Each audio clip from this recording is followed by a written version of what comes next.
जय श्री राम। मैं आचार्य उमेश मिश्रा आइए पुनः आपको फिर प्रभु श्री राम के रामचरितमानस के बालकांड में ले चलता हूँ, जिसको पढ़ने और सुनने मात्र से ही आपका कल्याण हो जाएगा।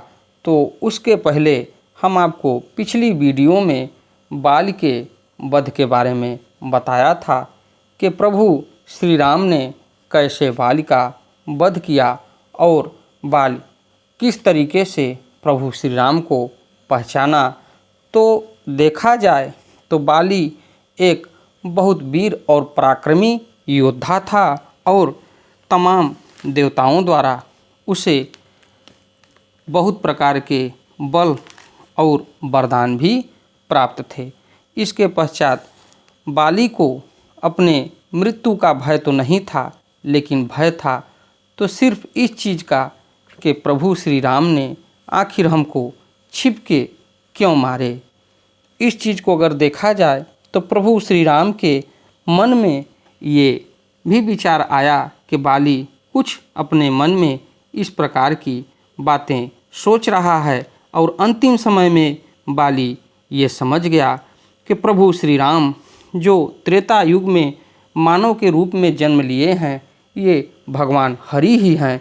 लेकिन उसके पश्चात भगवान श्री राम ने भी बाली को ये वचन दिया कि बाली, अगर किसी प्रकार की मन में कोई दुविधा हो तो ये तो सत्य है कि मैंने तुम्हारे ऊपर जो बाण छोड़ा वो छुप के छोड़ा, ये अलग चीज़ है। लेकिन हमारी तुम्हारी द्वापर युग में भी मुलाकात होगी और उस मुलाकात के दौरान हमारी भी मृत्यु तुम्हारे ही हाथों होगी। वो भी तुम भी हमें मारोगे और हम भी अपने अंतर धाम को प्राप्त होंगे और अपने परम धाम में जाएंगे और उस समय भी हमको तुम छुप के ही हमारे ऊपर वार करोगे। तो इसके लिए थोड़े देर के लिए हम आपको द्वापर युग में ले चलते हैं। जब तक द्वापर युग में आपको नहीं ले चलेंगे तब तक आप इस कहानी को पूर्ण रूप से नहीं समझ सकेंगे। तो इसके लिए द्वापर युग में आपको द्वारिका नगरी, जो भगवान कृष्ण की नगरी थी, वहाँ पर आपको थोड़े देर के लिए हम ले चलते हैं। तो आइए जानते हैं कि आखिर बाली का किस रूप में अवतार हुआ और भगवान श्री हरि जो कृष्ण के रूप में अवतार लिए। तो जानिए, यदुवंशियों के आपसी फूट से हुए संहार तथा प्रद्युम्न, सांब और अनिरुद्ध के मारे जाने के उपरांत श्री कृष्ण सारथी दारुक से साथ बलराम जी से मिलने को द्वारिका से प्रस्थान करते हैं।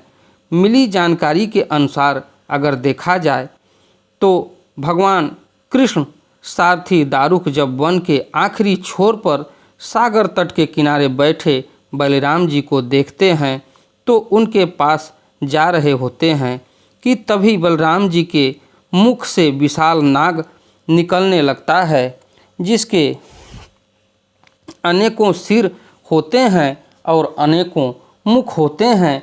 और इस विशालकाय नाग को देख के ये समझ जाते हैं कि अब हमारा समय पूरा हो गया है। दोनों देखते हैं कि सागर उस नाग की स्तुति कर रहे होते हैं और पल भर में वह नाग सागर में समा जाते हैं, यानी भगवान बलिराम जी के देह त्याग को देख श्री कृष्ण समझ जाते हैं कि अब सब समाप्त हो गया है और वे गहरी सोच में जंगल में ही कुछ क्षण टहलने लगते हैं और टहलते टहलते एक पीपल के तले चतुर्भुज रूप धारण किए बैठ जाते हैं। भगवान अपनी दाहिनी जांघ पर बायां चरण रख कर बैठे हुए थे। तभी वहां से जरा नामक का एक बहेलिया गुजर रहा होता है, जो भगवान के लाल चमकते तलवे को हिरण का मुख जान बाण चला देता है। बहेलिया दौड़कर गया तो वह भगवान को देख व्याकुल हो गया और भगवान के चरण को पकड़कर बैठ गया और कहने लगा, हे प्रभु, मुझे तुरंत मृत्यु दंड दे दें, मुझसे बहुत बड़ा अपराध हो गया है प्रभु।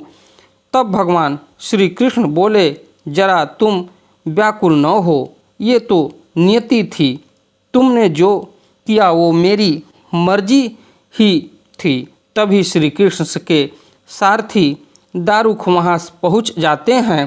तब वह भगवान को घायल अवस्था में देखकर तुरंत रथ से कूद जाते हैं। दारुक के रथ से कूदते ही भगवान का रथ गरुड़ ध्वज सहित आसमान को चला जाता है। तब भगवान दारुक से बोलते हैं कि दारुक, अब ये मेरे स्वधाम का समय है, तुम द्वारिका जाओ और वहाँ समस्त नगरवासियों को मेरे और दाऊ भैया के स्वधाम की बात बताओ। उनसे कहना कि वे सभी धन संपत्ति के साथ इंद्रप्रस्थ को चले जाएं, क्योंकि मेरे बाद सागर द्वारिका नगरी को जलमग्न कर देगा।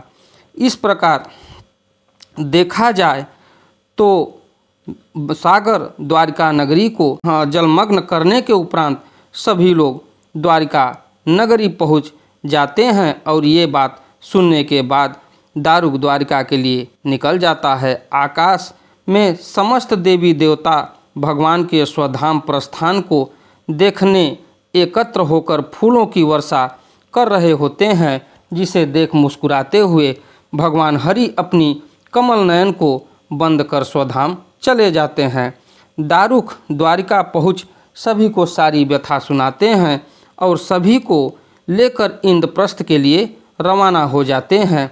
तब वहाँ पर अर्जुन को सारी घटना का पता चलता है, तो वह द्वारिका के लिए प्रस्थान कर जाते हैं और द्वारिका में पहुँच भगवान और बलिराम जी के देह का पता लगाकर उनका अंतिम संस्कार करते हैं।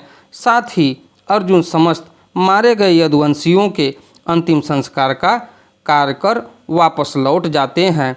अब आइए देखा जाए कौन था वो बहेलिया जिसके बाण के प्रहार से त्यागना पड़ा था भगवान श्री कृष्ण को देह। अब सवाल आता है कि कौन था वो बहेलिया, तो आइए जानते हैं। वह बहेलिया जिसके कारण त्यागना पड़ा भगवान को अपना देह, जरा नाम का बहेलिया और कोई नहीं बल्कि त्रेता युग के किष्किंधा के राजा बाली का जन्म स्वरूप था, जिसको भगवान ने सुग्रीव के मित्रता के वचनों में बांधकर छुपकर मारना पड़ा था। बाली को इंद्रदेव से वरदान भी प्राप्त था कि उसे कोई भी सामने से पराजित नहीं कर पाएगा। इसी वजह से भगवान राम को किष्किंधा राजा बाली को छुपकर मारना पड़ा था, जिसके कर्ज से मुक्ति के उद्देश्य से भगवान श्री कृष्ण ने बाली के जन्म स्वरूप जरा नामक बहेलिया के हाथों प्राण त्यागे थे। अगर हमारी थोड़ी सी वीडियो आपको अच्छी लगे तो आप वीडियो को लाइक करिएगा, शेयर करिएगा, चैनल को सब्सक्राइब करिएगा। अब आइए हम आपको प्रभु श्री राम के रामचरित मानस यानी बालकांड में ले चलते हैं। उससे पहले मैं भगवान गणेश का और माँ सरस्वती का वंदन करते हुए उनके चरणों में शीश नवाते हुए निवेदन करूँगा कि हमारे संसार में जहाँ भी मांगलिक कार्यक्रम हो रहा हो, उस मांगलिक कार्यक्रम में अपना सहयोग प्रदान करते हुए उस मांगलिक कार्यक्रम को संपूर्ण करने की कृपा करें। उसके साथ साथ हमारे इस रामचरितमानस को भी संपूर्ण करने में अपना योगदान प्रदान करें। तो आइए चलते हैं प्रभु श्री राम के रामचरितमानस यानी बालकांड में। ओम श्री जानकी वल्लभो विजयते। जाय मुनिन हिमवंतु पठाए, कर बिनती गिरजह गृह ल्याए। बहुरी सप्त ऋषि शिव पहि जाई, कथा उमा के सकल सुनाई। मुनियों ने जाकर हिमवान को पार्वती जी के पास भेजा और वे विनती करके उनको घर ले आए। फिर सप्तऋषियों ने शिव जी के पास जाकर उनको पार्वती जी की सारी कथा सुनाई। भय मगन शिव सुनत स्नेहा, हरषि सप्त ऋषि गवने गेहा। मनु थिर कर तब शंभु सुजाना, लगे करण रघुनायक ध्याना। पार्वती जी का प्रेम सुनते ही शिव जी आनंद मग्न हो गए। सप्तऋषि प्रसन्न होकर अपने घर ब्रह्मलोक को चले गए। तब सुजान शिव जी मन को स्थिर करके श्री रघुनाथ जी का ध्यान करने लगे।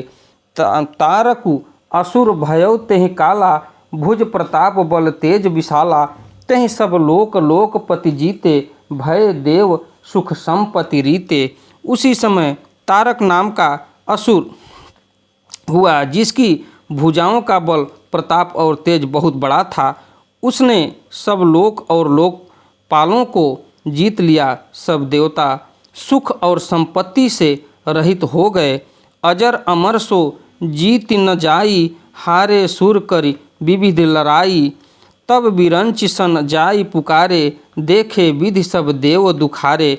वह अजर अमर था, इसलिए किसी से जीता नहीं जाता था। देवता उसके साथ बहुत तरह की लड़ाइयाँ लड़कर हार गए।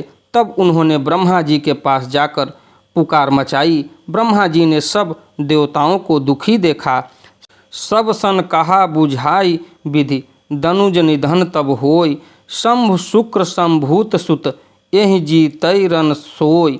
ब्रह्मा जी ने सबको समझाकर कहा, इस दैत्य की मृत्यु तब होगी जब शिव जी के वीर से पुत्र उत्पन्न हो। इसको युद्ध में वही जीतेगा।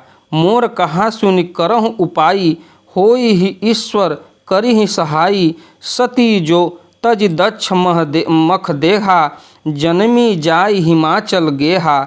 मेरी बात सुनकर उपाय करो, ईश्वर सहायता करेंगे और काम हो जाएगा। सती जी ने जो दक्ष के यज्ञ में देह का त्याग किया था, उन्होंने अब हिमाचल के घर जाकर जन्म लिया है। तेहि तपुकिन्ह शंभुपति लागी, शिव समाधि बैठे सब त्यागी। यद्यपि अहि असमंजस भारी, तदपि बात एक सुनहु हमारी। उन्होंने शिव जी को पति बनाने के लिए तप किया है। इधर शिव जी सब छोड़ छाड़ कर समाधि लगा बैठे हैं। यद्यपि है तो बड़े असमंजस की बात, तथापि मेरी एक बात सुनो।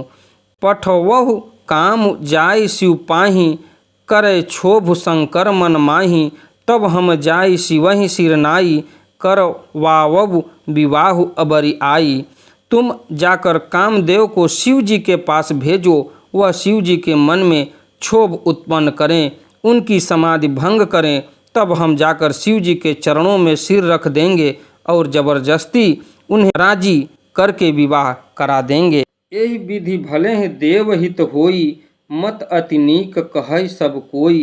अस्तुति सुरन कीन्ह अति हेतु, प्रगटेउ विस्मय बाण झसकेतु। इस प्रकार से भले ही देवताओं का हित हो और तो कोई उपाय नहीं है।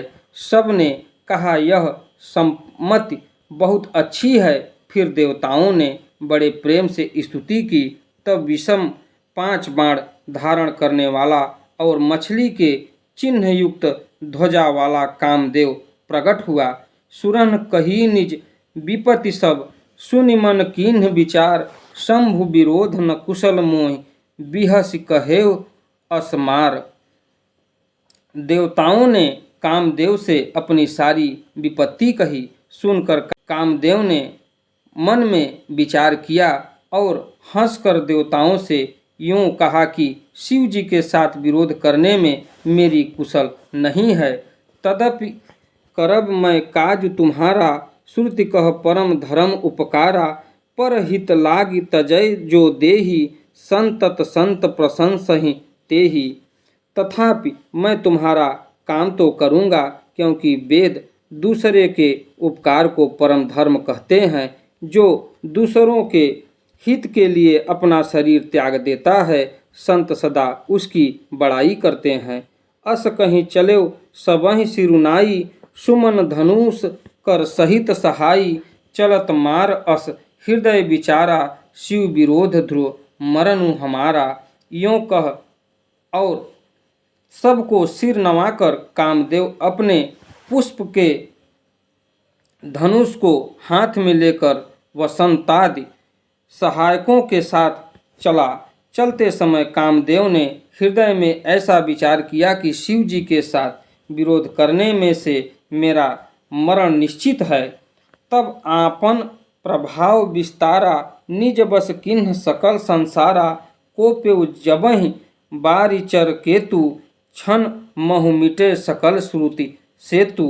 तब उसने अपना प्रभाव फैलाया और समस्त संसार को अपने वश में कर लिया। जिस समय उस मछली के चिन्ह की ध्वजा वाले कामदेव ने कोप किया, उस समय क्षण भर में ही वेदों की सारी मर्यादा मिट गई। ब्रह्मचर्य व्रत संयम नाना, धीरज धर्म ज्ञान विज्ञाना। सदाचार जप जोग विरागा, सभय विवेक कटुक सब भागा। ब्रह्मचर्य नियम नाना प्रकार के, संयम धीरज धर्म ज्ञान विज्ञान सदाचार जप योग वैराग्य आदि विवेक की सारी सेना डर कर भाग गई। इसी के साथ मैं अपनी वाणी को विराम देता हूँ और आपसे अगली वीडियो में फिर मिलता हूँ। हमारी वीडियो आपको अच्छी लगे तो वीडियो को लाइक करिए, शेयर करिए, चैनल को सब्सक्राइब करिए। प्रभु श्री राम की कृपा आप पर बनी रहे। आपका एक एक दिन मंगलमय हो। धन्यवाद।